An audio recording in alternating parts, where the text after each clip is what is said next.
บัดนี้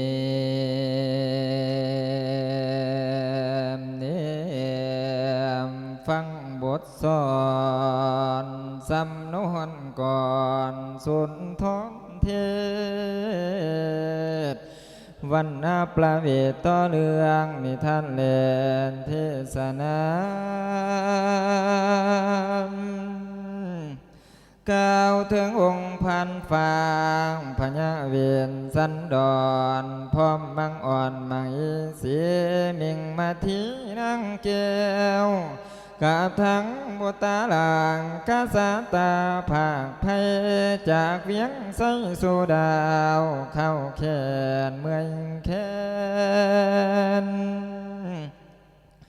ถือกับนี้จากแขนนี้ละเทศไกตาอานิจาสิเวทลูกพญาจอมพามเขตแล้วสงสารนา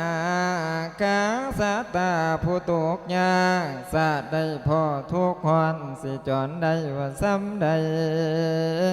ตัวแต่นี่กะสิได้เดินตีนเป้าธรรมดาพากว่าจะดอมนางเมียงมาที่สีฟ้า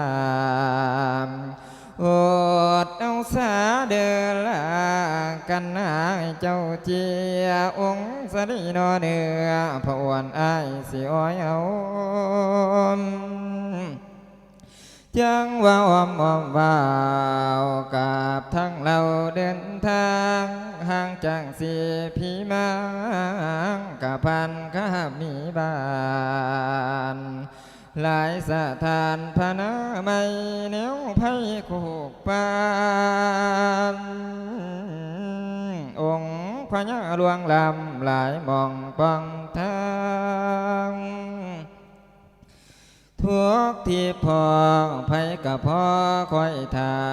มจากความงามด้อมเขากะเราเลยละยายเห็นคนสัญจรฝ่ายถามไผกะถามไทยเฮาสิเข้าป่าไม่ประสงค์สั่งส่วนเส้นเคยได้ยินบ่เจ้าเขาวงกดอยู่ใส่น้องไผกะว่าบ่ฮู้ตัวข้างบ่เคยจากว่าเลยน้อไปแทงทางใดบ่มีแต่อ้อมเบาวงกดนั้นว่าอยู่ไกลไผบ่ไปบ่เห็นแล้วแนววงกดดอยให้จากว่าไกลและไกลบ่เคยได้ท่องเทืองพากะเลิงเลิงเบากับคนอยู่กลางป่ากะเลิงละอย่างยายใกล้เข้าทินเขาถูกบ่มีเนาะบอนเบาเข้าป่าไผนามาเที่ยวเวทนาทุกแทบสิทนบ่มีได้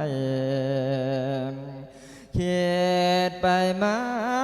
นก็เลยให้อยู่กลางไผใต้ต้นดูโอ้ยน้ำตาไหลน้องสัวเพื่อนทั้งสะเอินเขียนสาวนั่นละนา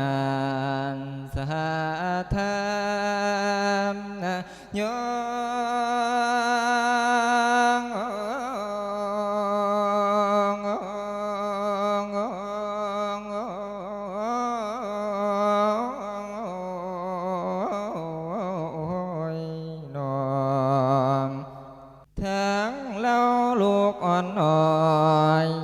ป้าไพนา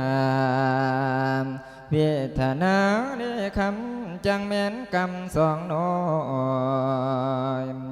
เนี่ยผ้าพ้อยกะเลยเศร้ากำของเงาเจ้าใหญ่เอวเมียบ่ไล่ลูกแก้วอยากหัวยานสันสายภาคของข้าวแล้วกะไดเป็นปลาเยี่ยวเห็นทั้งแล้วเวียนหัวอ่อนแห้งหิวลามพ พาตันอยู่ทักหนาสุขาบ่เว้นวางโอ้ยทางแห่งขับแคมคอยเตียนกะต้องต้อยตอมทุกลายเดียวพึ่งสิพบพ่อมาที่จมน้ำทางเมืองบ่วางกันอ่อนอุลาว่าทั้งให้อุกผาไทยวนหอนกลางดอนทุกขเวทเหตุว่าพ้อยภาคบานมาที่เศร้าความเงาหวงพระเบียดแจ่มเจ้าจะต่อนางมาเทียงตกวังกำเอาเมียงให้คอยทนเอาไว้ทนไปสามเสียนนวลทวินน้องอย่าจมเมียนไผกะบ่มมเมืองไต้ไผกาม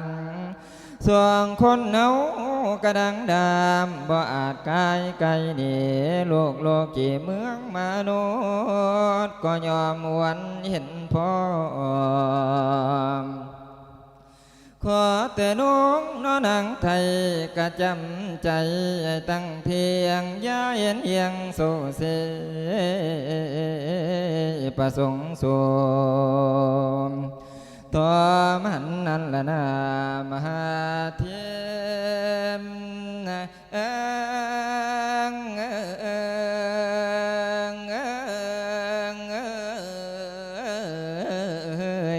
น้องตอนนั้นพระเวทพังมาที่ด้านหมดวันดันป่าใหญ่30 โยชน์ยังใดพระอินทร์ย้อนสวยทางล้วนทางเจตลาดนครหลวงภาคศาลาแคมเมืองบ่ได้เครื่องคำมอนไผกะอ่อนสนองเห็นองค์โพธิลานทรงสารศาสตร์เจ้าฟางผู้เคยด่านเที่ยวเพนพญาเจตลาดได้มาตอนหาปลาใส่สิขอไปคาลังวานต่อพญาขึ้นบ้านองค์พระสันดรตาลอย่าไปเลยบ่ได้ดอกแม่นแต่พระแม่เจ้าผู้ทนเบากะบองคืนขอพักน้ำมุมเมืองแล้วสีเต้าลาไปขอขอบใจพลังสร้างผู้ทรงทรงเอื้อมองค์พระลักษณ์นสาวเจ้าเสือนเนาเจตลาดบ่สามารถสิหับได้คือดาวดังการทุกละวังนี้นานค่อยสิออกบำเพ็ญเห็นสิไปน้องไผอังกาใจจงตางหวังสิไปให้ถึงมองวงกฎกำหนดบวชป่าหลังนี้ก็ไว้สิทรงสั่งส่วนเสียนพญาเจตลาดเสนหายห่วงบ่กังขาตามปะไทยละสังพระเวทวงวันเสื่อมมือใบมากะกุนเกลือบริการน้ำซองหอดพระดงยานเยินทั้งเขาโซเขาทางนั้นเป็นปองเขาเขตด้านวงกวตั้งนายพานเจตบดคอยระวังห่วงอามอย่าให้มีคนเขาในเขาไปบังเบียดเป็นแต่ละสาธุเจ้าองค์เอาพ่อพญามเสียดพระลาเจ้าฝ่าพ่อสั่งกะขืนวางยังแต่สันดอนพระพระมาทิสีฟ้า เกือบทั้งบ่ตาลาสองราศีออกยางทั้งเองขับแคบด้วยข้าเป็นหวยอ้อมผ่านเสียกาสะเจ้าฟางเข้าป่าเดินจอนอ่อนซ่อนน้ำเสียงนกบางสนิหวยหอง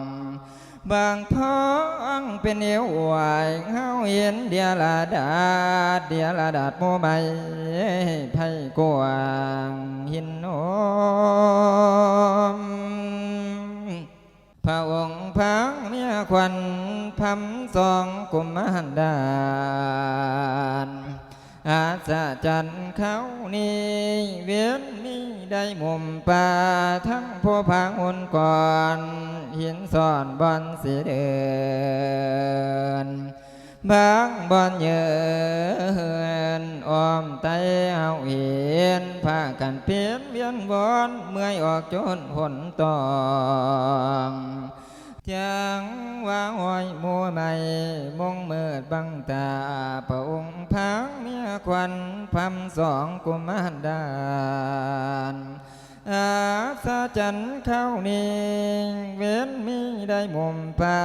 ทั้งผู้พังอนก่อนหินซ่อนบอนสีเดินบางบอนเยินอ้อมไทยเอาเหียนพากันเพียนเวียนวนเมื่อยออกจนลมตองหลังเธอตัวถึงอ่องนาทีท่านหลบเมือนพากันหาบอนเตือนเบือนขามแข่งโซนพ้นจากน้ำก็เข้าป่าไผ่นาสากุนังเนียวดอกต่างประสานเสียงงองนวกเข้าท้องนวขันเกี่ยวเดียวได้อยู่ไปดวงโจโคกูเหียกโซขันสู่โซขอตาก็กะท่าต่อประสานเสียงลายสำเนียงเสียงนวกกระโดดควันวันก่อนนวกกะเว้านอเวยห่วงเป็นทำนองสลับที่ใครคือเสียงดนตรีมวนยิริพี่น้องบาดมันห้องความขันนั่นละนา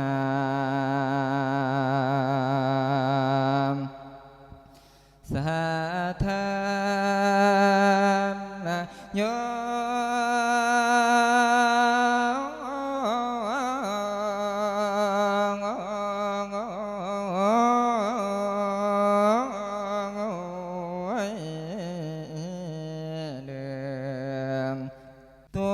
หอดบางนี้นานกนาอยู่ดูสมสุขาลมงามงดดังพระอินทร์แป้งปานเพียนเนื้อนูนนอเขาขานอัศจรรย์อินเตียงดอกไม้แดงอ่อนดัวเรื่องแหล่พองขาวดอกคุ้มคอยเป็นสาดอกบัวหลวงหมดทั้งปวงงามงดเลือดวิไลใสเสื่อนมาเยือนถึงนนเพียมาเทียงไงเยี่ยมพอจังเป็นงามกระดองเที่ยวไม่ให้พระเอ็นการเดินทางนับว่าเสียนสิพายุอาศัยไผ่มาปวนแป้งตัวแต่งให้งามแทนนองนั่นเป็นเคียงหาห่วงสองหลังตั้งยัวเข้าไปดูนอนโอเห็นแล้วซื่นพระเทนมีหนังสือบอกไว้ไผกะสร้างขันมาเย็นให้บวชเป็นฤาษีเครื่องกะมีมวลพร้อมยอมถวายให้พอใจใส่ที่มาจัวแท้ที่จริงเทพไทยเพิ่นแปลงไว้กุศลเนมพระเวทพร้อมเพียงแก้วก็เลยบวชเป็นฤาษีสัญญามีตกลงกันบอกเกี่ยวพันกามตอง เนาสลาคนอ่องมาที่ปองวัปาถากหากพ้นพระลาลูกไม่มันอ่อนบอนถวายนับว่าจบเข็นขายวันนาประเวทเนธิตาง57พังขันธาสิไว้ลงว่าสันไว้จบคำไขตอนนี้เอวังเทงไว้นี่ก่อนขอปากพรน้องสำนีพระวันคอยเสียงไว้ก่อนนั่นละนานสาธามโย